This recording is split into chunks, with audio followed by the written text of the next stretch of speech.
Lastly, the mausoleum of the 5th dynasty's last monarch, Unas, contained the first pyramid texts, detailed drawings and writings inside the tomb that cast light on the religious views of the period. During the Old Kingdom of Egypt, the elite standardized art and figures were produced uniformly to reflect the tastes of Memphis, the capital. Although other art forms such as painting and literature exhibit more skill in the Old Kingdom, statues from the late Early Dynastic and Early Old Kingdom periods are very comparable. The Old Kingdom's most famous works of art are the Pyramids of Giza and the Great Sphinx of Giza, both of which remain today. Although smaller structures were crafted with the same precision and beauty, in reality, Egyptians placed great importance on Old Kingdom art and architecture in later ages. Although all levels of society may have shared the same religious systems, social inequality persisted even after death. The only significant impediment to reaching an afterlife was being buried outside of Egypt. Egyptians thought that, to be reborn, they needed to be buried in Egypt. If they died abroad, their relatives went to tremendous pains to bring their bodies back for burial, so those correct funerary rituals could be performed and they could be buried in their native land, allowing them to enter the afterlife. To coordinate the labor force that constructed the pyramids at Giza and elsewhere during this time, unprecedented bureaucratic efficiency was needed, and this bureaucracy could only function under a powerful central authority. At the top of the pyramid that represented Egyptian society, the monarch stood.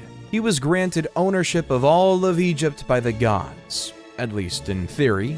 The literate and illiterate classes were divided in the Egyptian social structure. The literate class was the ruling class. They were a small fraction of the population, but they were the main criteria for determining the character of ancient Egyptian society and everything we knew about the civilization. Individuals were frequently more important than the positions they held. As a result, while the king established the scope of bureaucratic power, effective administration was ultimately dependent on the same pool of literal aristocrats without whom the king could not govern, and we'll state some of them as follows. Because an Egyptian king could not personally control every area of society, the role of the vizier was established as early as the early dynastic period.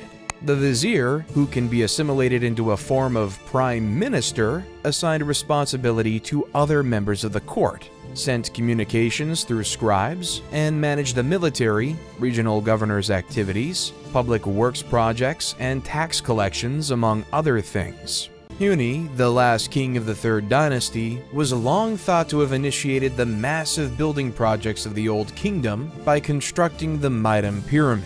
But credit for the Mitam Pyramid goes to Sneferu, the first king of the 4th dynasty, who may have been Huni's son by one of his minor queens. Sneferu began the Old Kingdom's golden era, with his most noteworthy achievements being the 2 pyramids constructed for him at Dashur.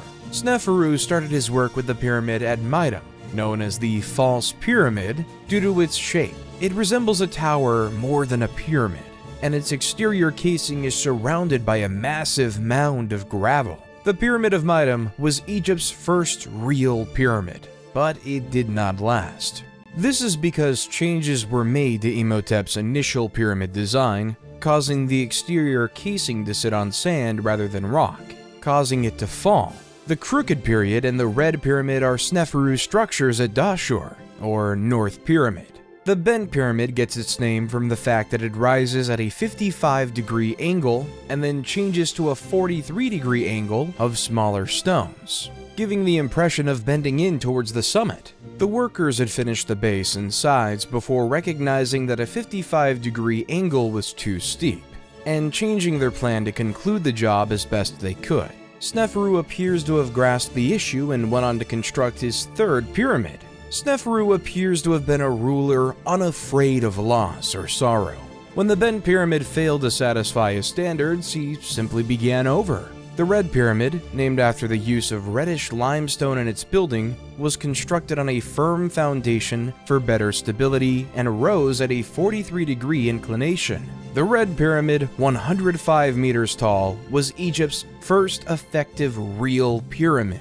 It was originally encased in white limestone, as were the other later pyramids, which crumbled away over time and were collected by locals for other construction projects. Following in the footsteps of Djoser's complex at Saqqara, Sneferu had mortuary temples and the other structures built around his pyramids, with priests overseeing day-to-day activities once the Red Pyramid was finished. All of this points to the stability of his rule, which he bequeathed to his son Khufu when he died. The ancient Greek authors referred to Khufu as Cheops, and he's best known for his Great Pyramid at Giza. In their works, the Greeks portrayed him as a tyrant who oppressed the people and compelled them to labor for him against their will. This perception may have been created by the tales contained in the Westcar Papyrus, a compilation of 4 stories written about the kings of the 4th dynasty and found by Henry Westcar in around 1824 CE.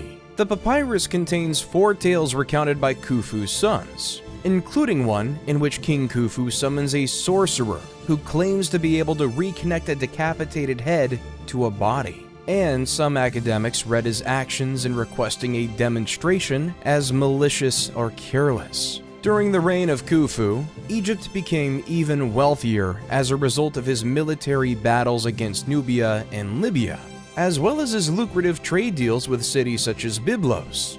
He also invested in agricultural innovations to improve the livelihoods of his people. During his reign, the world's first documented dam was constructed in Wadi Jarawi, a mountain range west of modern Helwan. This dam improved water availability for farms and others in the town. The Great Pyramid of Giza is the final of the ancient 7 wonders of the world, and a distinguishing emblem of Egypt. It is situated on the Giza Plateau near the modern city of Cairo, and was constructed over 20 years during the rule of Khufu. Although many hypotheses exist regarding the pyramid's purpose, the most generally acknowledged idea is that it was built as a tomb for the king. However, how it was constructed remains a mystery to this day. Historians continue to dispute the idea of ramps going around the outside of the building to move the blocks into position. These theories persist despite a growing body of evidence proving that the pyramid was constructed by the ancient Egyptians using technical means that were most likely so common to them that they felt no need to document them. Nonetheless, the complexity of the interior passages, shafts, and chambers, as well as the nearby Osiris shaft, encourages the persistence of these fringe theories, as does the mystery of how the pyramid was built at all, and its orientation to cardinal points. A prominent figure during that time, called Hemeyunu, was the vizier during the reign of Khufu in the 4th dynasty, and one of the king's relatives. He was in charge of building his Great Pyramid and keeping an eye over its construction works, and he was buried near Khufu's pyramid. The construction work of the pyramid was done by expert and unskilled laborers employed by the state for the job. These employees either offered to pay off a debt, performed community service, or were paid for their time. The annual inundation of the Nile River was important for Egyptian survival because it distributed rich soil from the riverbank all across the shore's farmlands. However, it also made farming those lands impossible during the flood. During these times, the government supplied work for farms by constructing large monuments. These were the individuals who performed the real physical labor of moving stones, elevating obelisks, constructing temples, and constructing the pyramids that continue to amaze and motivate people today.